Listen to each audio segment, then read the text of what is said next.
Hello, ladies and gentlemen, and welcome to The Discriminating Gamer. Say, how do you stop a Russian tank? Shoot the soldiers pushing it.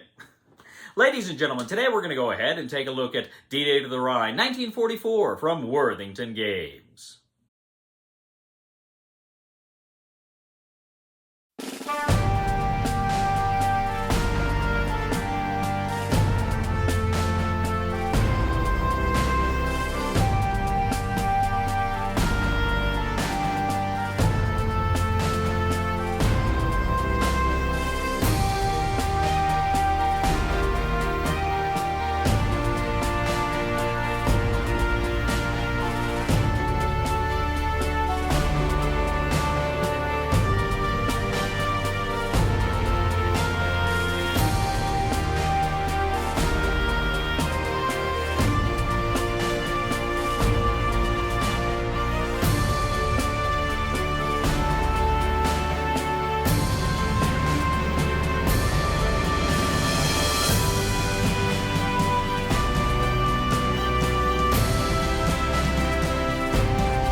We'll get back to the review in just a moment. I want to take a minute to ask you to check out my other channel, that is Cody Carlson PhD, where we talk about history, books on history, military history. I even post some of my lectures for my classes on there. Please check that out. Please subscribe to that channel. And now, back to the review. D-Day to the Rhine, 1944, is a sequel of sorts, a spiritual successor, if you will, to the other Worthington title, Battle of the Bulge, 1944. Now, this game covers the Allied landings in Normandy all the way up through the penetration of Germany by the Allied armies in early 1945. Now, there is a lot going on here in this game. I'm not really going to get into the minutiae. I just want to talk about some of the things I really enjoy and some of the basic mechanics of this game. So the game starts out, you can actually play some different scenarios here, that you can do some alternate secondary objectives and stuff like that. Your basic game, you can land in Normandy here, you can try to take the basic spots here in Normandy, the basic landing beaches in Normandy, Utah, Omaha, or Gold Sword, Juno. You take those and then you go ahead and spread out. Now the Germans start out relatively weak in Normandy. The Allies are going to constantly have reinforcements coming in. Now the Allies can land their units in either the beachheads, or they can land them in ports like Cherbourg, which will probably be taken fairly quickly by the Allies. Now, how the game works is you have your counters, which of course go in the hexes. The counters they kind of work like blocks in block war games, but instead of, just rotating the steps, what you do here is you actually have, full strength, say a 4-4, you flip it over, that's a 3-4, you switch it out to a 2-4, you flip it over to a 1-4, and then it's gone. That's essentially how you work with the strengths of units in this game. But the basic statistics on the counter, you of course got your your dice, how many dice you're going to roll, You've got your strength points, how strong is that unit, and its movement points.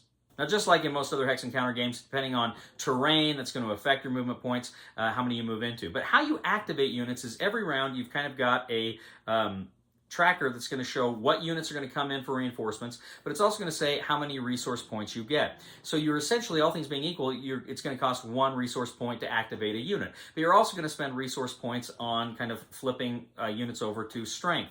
It's going to be cheaper for infantry units. It's going to be more expensive for panzer units. Now, after you move into an area where you're going to conduct combat, you can actually, if units are of the same army group, they can activate together and kind of combine their strength in order to do that attack.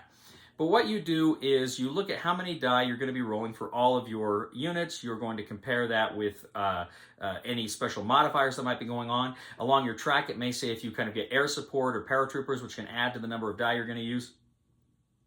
And then you're going to go ahead, and once you've added that all up, that'll be the number of die you spend. Your enemy will look at how many die they're going to roll. You each roll them together. Now, here's the thing. With the Allies, you may roll for armor, which means you can hit an enemy armor unit. But you may roll infantry, which can hit enemy infantry units. However, an armor hit, it counts against an infantry unit if there's no armor present. Also, too, assuming there's clear weather, the Allies can also roll a plane. If they roll the plane, it means they got air power, and that air power also scores a hit against armor or infantry. Conversely, the Germans, they're essentially rolling for infantry against the Allies here. But you go ahead, you add up all of your hits, and then you determine how many strength points each side loses in that particular battle. Now, there's some other ideas here. You do have kind of strategic movement. The Germans have rail movement. The Allies have motorized movement, which means essentially you can ignore terrain and just kind of move anywhere so long as you are not leaving, passing through, or entering an enemy zone of control. Each unit has a zone of control, 6 around it. If you move into that zone of control, you have to stop, and you cannot strategically move into those zones of control. Now, critically, too, you have to make sure your units are in supply, meaning they have to trace they have to be within like 5 spaces of a city that has been captured. If ever one of your units is not in supply, then of course you're going to suffer some penalties for it being out of supply.